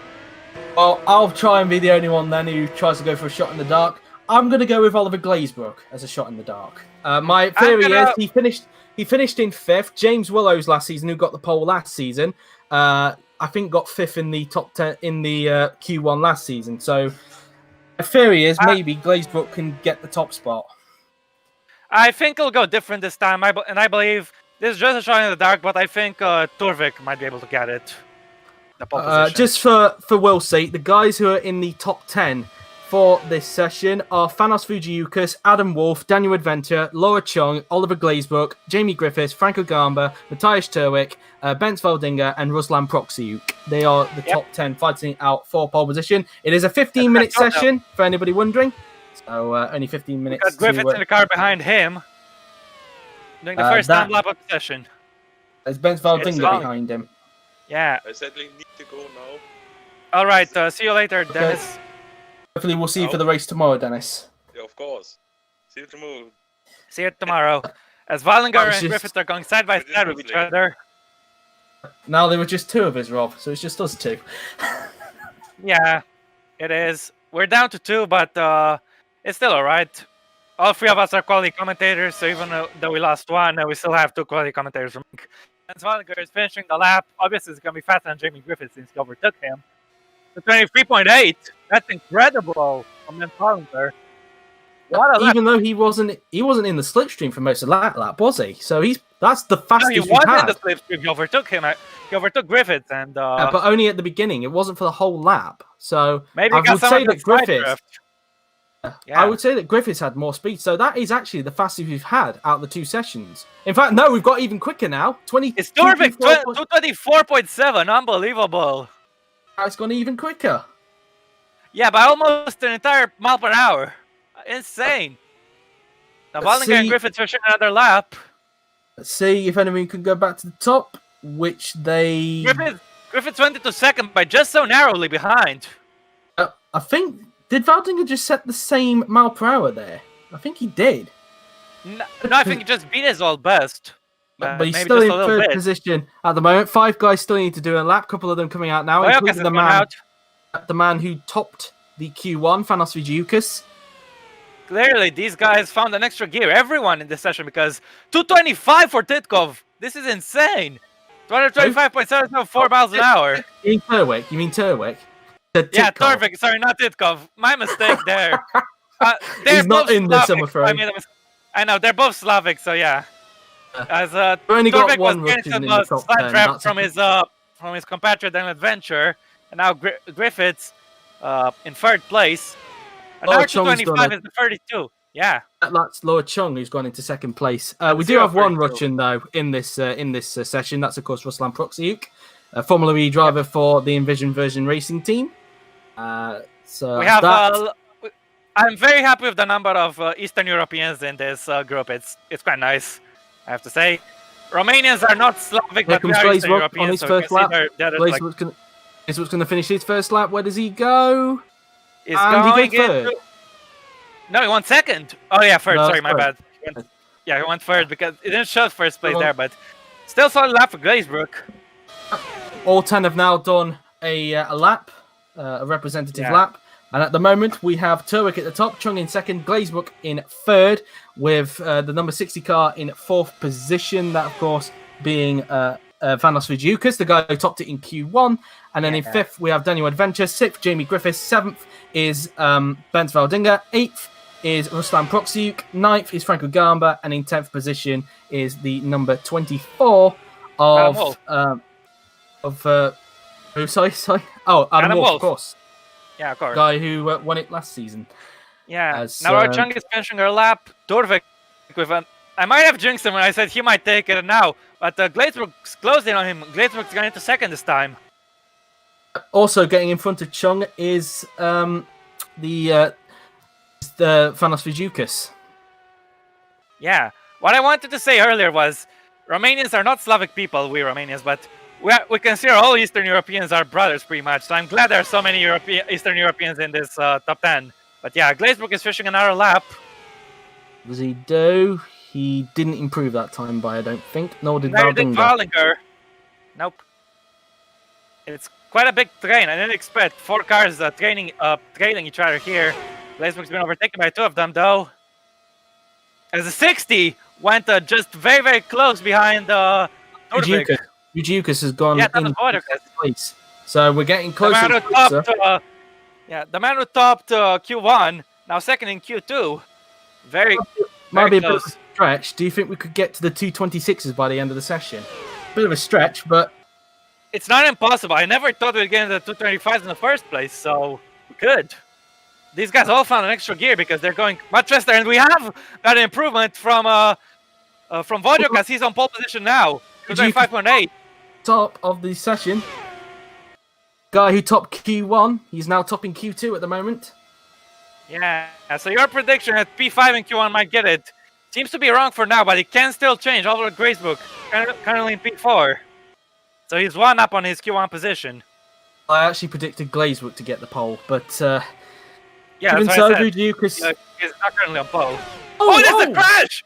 They've crashed! Oh, Griffiths damage, and... There's damage. Yeah, there is Somebody got damage. damage. I think it came from... Oh, Glazebrook's gone to the top. Glazebrook's gone to the top. 226. 0.2! Yeah, 226.2. Great lap from Glazebrook there. Use that slipstream, and Griffiths definitely collided with Vallinger here. Oh my god, high-speed collision! And this is so scary, man. Glazebrook even was in that group, and he still somehow got to the top. That was great reaction from Oliver, that's for sure. Here it is from his perspective, the man who's now gone to the top. And Did he get involved in the cutter as well, Glazebrook? I'm not quite sure. Anyway, he went fast at the end of that. He still went to the top despite that. Let's have a look if he did collect. Yes, he did. I think he collected one of them. I'm not sure if it was Griffith. Yeah, I think he had Vallinger. That's Vallinger on the right. He clipped Valdinger. Valdinger went to the left of him, and then it speared Griffiths into the wall. Yeah. And Glazebrook still managed to go faster despite that little contact there. But Vallinger is taking big damage here. And as has Griffiths, I think. Something came from underneath his car. Something came loose. At the moment, Glazebrook is at the top. And we've now gone back to the live don't suppose pictures. we're going to get a 227, do you? I'll have to see. I mean, there's still plenty of time. We'll have to see. As now we look at Proxyuk. Let's see what he can do. He currently lies in 6th position. And he did improve. But not on by position. a couple of tenths of a mile an hour, but not on position, as you said. Vallinger has come into a pit to repair that damage, of course. I think he'll have another crack at it. It's now Franco Gamba, who's not in a slipstream of anyone, which is harming his chances. But he improved a little bit. Stays in 9th place, though. No improvement so Clearly, far. the toe is key. Wolf. Voyokas and Glazebrook are getting tough from each other. And can Voyokas get back to the top spot? No, we can't. The top 2 at the moment, currently giving each other slipstream, as you said. Yeah. We've got some movement. Someone moved up a place. I think it was the 18. He went to the 5th. Okay, the 13, Jamie Griffiths, has gone up into 4th position. So that's that at the moment. 18, that's of course Ruslan Proxyuk. So yeah, currently in 5th position. As we look at the top 2 still giving each other slipstream. Let's see if anybody's able to improve on these laps. I think he might need some of that side draft too if he wants a very quick lap, because Glazebrook used that on his pole run. But can Voidokas get back on top? No. No, still a little off. As these guys, Adventure and Turvik, are slipstreaming each other. Now Prostyuk as well, with, I believe that's Laura Chung in the Hunkos racing car. Is Laura Chung, you are correct with that. Proxyuk just trying to get underneath her if he can. Getting that extra speed with the side draft, and he'll be hoping to get up on it to improve on his 5th place. He's on side by side in towards free. And I think he's got through. Yes, he has. He's got through on Chung. So it seems, yeah. But on the final Chung will corner. get some slipstream back at him. Let's see, can Prostyuk improve on his best lap? And no, he stays in 5th. Chung doesn't improve on her position at the moment. Meanwhile, Griffith is going out, and Adventure might be joining that little train as well. It could be critical for their chances. Vodocas and Glazebrook still giving each other slipstream. You clearly need a train to get the extra top speed. And these two guys at the top are definitely using that train at the moment. At the moment, they are. We have just under 4.5 minutes left now in this top 10 shootout. Across the line go the pair of them, and still no improvement on them. Well, there was a time. And there was. Yeah. Well, then again, I might have read that wrong because it hasn't updated on the timing screen on the right. So yeah, I think they need more of a draft than just this. If it's just the two of them, they're not going to be enough. They're catching the car in front, I believe. But I think Vodocas might be pitting soon. Got those lights on his steering wheel. I believe that's what I mean. Or it's just a rev limiter, I don't know. I think it's the rev limiter. Yeah, it is the rev limiter. My bad there. Anyway, they're finishing another lap. They've got just under 4 minutes left. Here they go, finishing once again. I think they're going to catch the car in front very soon. And still no improvement from the top two at this point in time. His last season's winner, Adam Wolf. Yeah. Was he going a little slower? I'm not quite sure. Didn't look like Adventure is getting some slipstream now. The car in front of him. Where can that put him? The Polish driver, he didn't improve, just narrowly. By 6/100th of a tenth of a mile per hour. 0.006 mile per hour off. That was very, very close. Yeah. And if it stays like this, I think you will find some of that extra speed. Still got 3 minutes in which you can do that. Through the left, as he's trying to tug onto the slipstream of the car in front. I'm not quite sure who it is he's following. And it's his Max Turwick. Yeah. As, see, can Adventure find a little bit more time on his fellow compatriot? And Note remains in 9th position. Yeah, I lost out a little bit on that one. Has just someone improved? Or... No, I think Vujiukas might pass Glazebrook here because look how close he's getting. He's right on the... Pretty much pushing him along in a way. We've got some movement. Second place. Franco Gama's gone up to second. Wow, great lap from Franco Gamba. Very close to 226. But he managed to get a big improvement there. And that's great news for him. Must have passed Benz Wallinger on that lap to do so. Now Wallinger will be getting some tow instead. Wallinger currently in 7th place. Let's see if he can use Franco Gamba's slipstream to his advantage. Coming across the line, they're going to go. Wallinger failed to improve on that one. No, he didn't improve. He remains in 7th, doesn't he? As Vujiukas probably would have got a call now to say that Gamba's got up into 2nd place, so he'll need to see if he can try and find a little bit more extra. The Greek driver crosses the line and still in 3rd position. The lap where he passes Glazebrook will be his best chance to have a crack at pole position, I believe. Exactly. Yes, I would imagine so. He's trying to have a look as Chung comes out of the pit. In the Tunkos. That could help Glazebrook out a little bit to get a little bit more time on, well, a little bit more speed on him at the moment to have somebody else in front to give him a little bit more slipstream. Yeah, quite rightly so. Chung is still trying to build up some speed, having just come out of the pit lane. Heading down the straight, is Vujiukas going to improve this time by?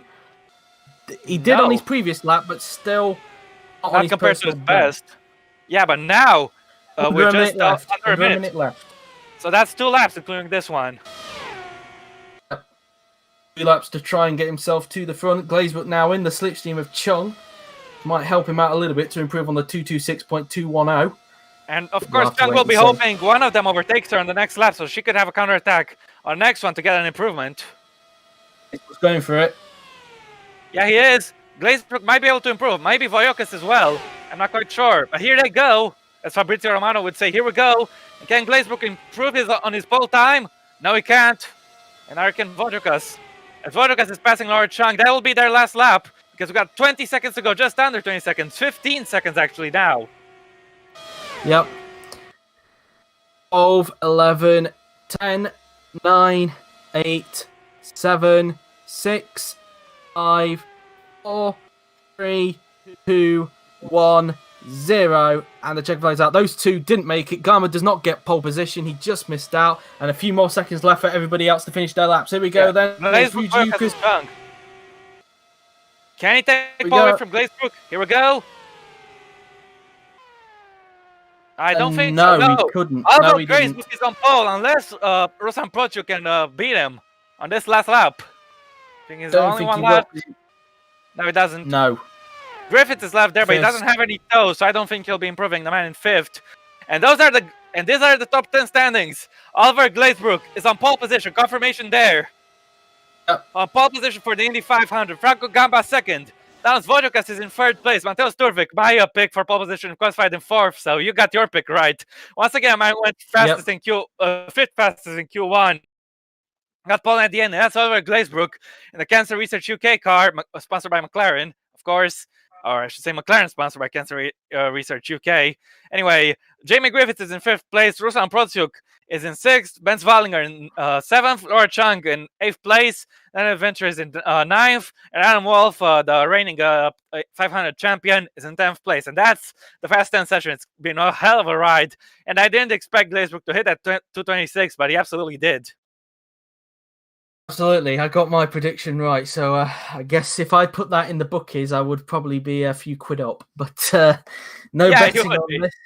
Don't bet, children. If anybody's a child watching this, don't gamble. Even if you're an adult, you should probably not gamble. Be more responsible. If you're gamble responsibly. Gamble responsibly. Try not to get addicted. But yeah, good point there. That is the end of qualifying for the Indy 500. And very exciting 2 sessions. What will the race bring tomorrow? So. It will bring I think we'll definitely have a pace car tomorrow at the very least, because we had crashes in both sessions and it was very entertaining. The entire thing, and the qualifying is over, and Oliver Glazebrook is on pole position, and he's done a very solid job, I have to say. Will he convert it into the victory tomorrow? We'll have to wait and see. Of course, the pole sitter didn't win last season. Of course, that was James Willows. Will that be the same fate for Oliver Glazebrook? Will anybody have an Adam Wolf-style drive to the front like last season? We'll have to wait and see. But anywho, that is it for this stream. Yeah, it's going to be 200 laps of action, so anything can happen. Anyone can win this, unless they crash out, of course, but still.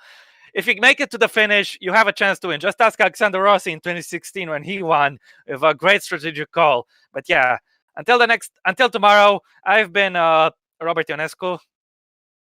I've been Joseph Willows. Obviously, he was Dennis Graff when he was here. Dennis Graff was Dennis Graff. And he will be back here tomorrow, as will the two of us. But until then, we hope you take care of yourselves, guys, and each other. Stay safe out there. Wear a mask if you're going out or anything. But yeah, until tomorrow, I hope you have a good night and enjoy the rest of your day. We'll see you again tomorrow. Bye.